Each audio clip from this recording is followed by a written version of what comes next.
Une fois que vous sortez de la phase d'introduction et que vous voulez vraiment devenir bon, c'est pas suffisant.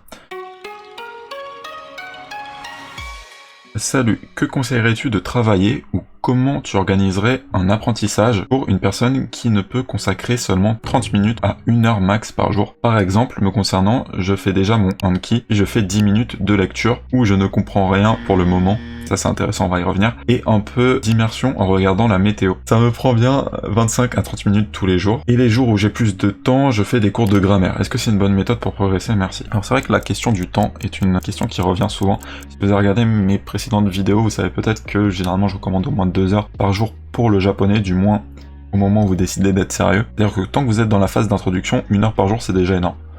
Une fois que vous sortez de la phase d'introduction et que vous voulez vraiment devenir bon, c'est pas suffisant. Maintenant, du coup, ce que je te conseillerais dans un premier temps, c'est de définir bien ton objectif. Quel est ton objectif? Si ton objectif c'est JLPT N5 ou N4, en vrai, 1 heure par jour, ça me paraît bien. Parce que N4 et N5 sont relativement faibles. Alors, ça veut pas dire que c'est nul, ça veut pas dire que ça sert à rien, tu peux faire plein de choses avec, c'est déjà super cool de l'atteindre, mais globalement, si tu dézoomes et que tu regardes à l'échelle de la langue, N4 et N5, c'est la base de la base de la base, c'est vraiment pas très haut. Du coup, pour atteindre ces niveaux, si c'est ton objectif, en 1 heure, t'as largement de quoi faire par jour. Voilà, 1 heure par jour. Donc première chose, bien définir ton objectif. Si ton objectif c'est au-delà de JLPT N4, au-delà du niveau vraiment basique, il va falloir réfléchir à sur le long terme pouvoir augmenter. Tu peux commencer avec 1 heure, mais il va falloir, voilà, sur le long terme, se dire peut-être augmenter cette enveloppe de temps. Pour le moment, si tu as une demi-heure à 1 heure par jour, tu dis que tu fais Anki, alors je sais pas combien de temps ça te prend exactement, mais ça c'est bien de faire Anki, puis je fais 10 minutes de lecture et tu dis où je ne comprends rien pour le moment. Ça c'est quelque chose que je te conseillerais du coup de changer. Pourquoi? Parce que si t'as que une demi-heure par jour, tu veux pas passer 10 minutes avec quelque chose où tu comprends rien. Il faut vraiment que ça soit efficace, et la lecture quand on est débutant, c'est pas ce qu'il y a de plus efficace. La lecture c'est un super moyen de progresser, pour les gens qui ont un petit peu plus de bouteilles. Ce que je te conseillerais si t'as 10 minutes, c'est plutôt ce genre de choses. Je vais te montrer mon écran. C'est ce genre de podcasts qui sont adressés à des débutants, qui sont assez faciles, et même si tu comprends pas grand chose, l'avantage avec un podcast par rapport à de l'écrit, c'est que tu vas voir les sons.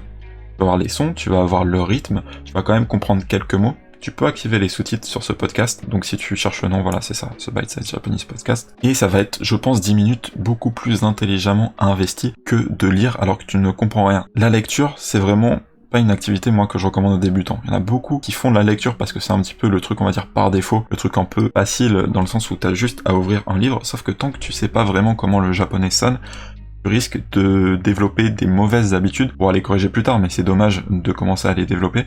Et surtout, tu n'optimiseras pas tes 10 minutes. Si t'as que 10 minutes, voilà. Un épisode, alors il y a plein d'épisodes qui sont en dessous de 10 minutes, vraiment énormément d'épisodes, ça sera déjà plus satisfaisant pour toi, plus motivant et plus efficace au global que de la lecture pure et dure. En regardant la météo, ça m'a fait rigoler parce que c'est Gilles justement de la chaîne Japonais Naturel qui conseille de faire ça. En vrai, si ça te plaît, c'est cool. La météo, c'est cool. Il y a du vocabulaire très intéressant à connaître, notamment les jours, les villes les plus importantes, et tout ce qui est lié à la météo et au temps qui peut être utile si tu veux faire des conversations de tous les jours. Donc la météo en soi, oui, si t'aimes bien, continue, c'est cool. Et les jours où t'as plus de temps, tu dis que tu fais de la grammaire, ça c'est cool aussi, parce que du coup ça te permet, on va dire, les jours où t'as moins de temps, de maintenir ton niveau, de faire un Anki et de stabiliser un peu le tout, de conserver l'habitude, éventuellement d'acquérir des nouvelles choses quand tu vas passer à l'écoute là avec le podcast, ce genre de choses, et les jours où t'as plus de temps, tu pourras vraiment progresser sur ta grammaire. Ça, c'est vraiment bien. Et autre chose de très important pour les gens qui n'ont pas beaucoup de temps, ça va être de miser à fond sur l'immersion passive. L'immersion passive, c'est quand tu vas, par exemple, au travail, ce genre de choses, si tu prends la voiture ou les transports, que tu peux te permettre d'écouter quelque chose sans forcément te concentrer entièrement dessus, ça va être d'écouter des choses que tu as étudiées avant. Du coup, si tu as étudié un petit peu ces podcasts, ou si tu as écouté ces podcasts avant, tu peux les télécharger et les écouter un peu en mode semi-actif, ou ce qu'on appelle passif, c'est-à-dire que tu prêtes pas toute ton attention dessus, mais quand même, tu tends ton oreille, t'écoutes les sons, t'écoutes ce qui se passe, t'essayes de repérer les mots que tu connais, même si on n'a pas beaucoup au début, et c'est vraiment là-dessus en fait que tu vas pouvoir accumuler beaucoup d'heures, même si tu peux pas te dégager beaucoup de temps, on va dire, actif. Le temps actif est toujours beaucoup plus intéressant que le temps passif, mais pour les gens qui ont peu de temps actif disponible, il faut vraiment miser sur le passif. Parce que grâce à ça, si t'étudies ta grammaire sur le côté et que tu fais ton Anki, tu vas quand même entendre beaucoup de langues via cette immersion passive. Donc pense à ça, réfléchis à tous les moments dans ta journée où tu as des moments morts, où par exemple tu fais le ménage, ou par exemple tu cuisines, ou par exemple tu fais du sport éventuellement selon le sport. Les transports généralement c'est le plus efficace, hein. Si tu conduis et que tu connais le trajet, ou si t'es dans les transports en commun, là tu peux vraiment mettre beaucoup de temps de japonais qui va vraiment te faciliter tout ton apprentissage par la suite. Donc c'est là-dessus que je miserais si, comme toi, je n'avais que 1 heure max par jour.